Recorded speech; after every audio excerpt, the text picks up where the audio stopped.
After my last video, I got a lot of questions, especially from Americans asking, what can we do? And that's a good question. I don't pretend to have all the answers, but I think it's also wise to ask yourself a related and very important question. What can you never do, even though it would cost you to refuse? To illustrate this point, I want to tell a story about the police and the teachers in Norway and how they acted during an extreme case in the Nazi occupation during World War II. They made very different choices. After the German invasion, the new Nazi government, led by the traitor Quisling, asked all the teachers to sign a pledge of allegiance to the new Nazi regime and to indoctrinate the children in Nazi ideology. 90% of all the teachers who had been asked to follow this order refused and sent letters of complaints to the government.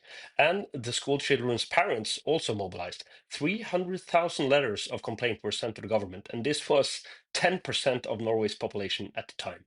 The teachers were threatened with cuts in pay, but they refused to budge. And in 1942, 1,100 teachers were arrested, and over 600 were sent to a penal colony in the north of Norway. Teachers were tortured, some even died, but the Nazis failed to Nazify the schools. The other story is less heroic. It's about the Norwegian police. They were not able to mobilize resistance against the new regime, and they became collaborators, both in suppressing the Norwegian population, but also in the Holocaust itself.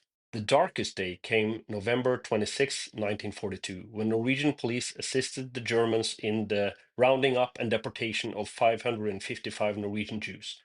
They succeeded in almost wiping out the Norwegian Jewish population with the help of the police. These are stories about the power of refusal and the dangers of collaboration under extreme circumstances. Authoritarian leaders and movements cannot do it all by themselves. They need your help. So if you live in a country where you are legitimately afraid of what your government is up to, don't just ask yourself what you can do. You also have to ask yourself the hard question, what will I never do? What can I never be part of? There's a lot of power in that.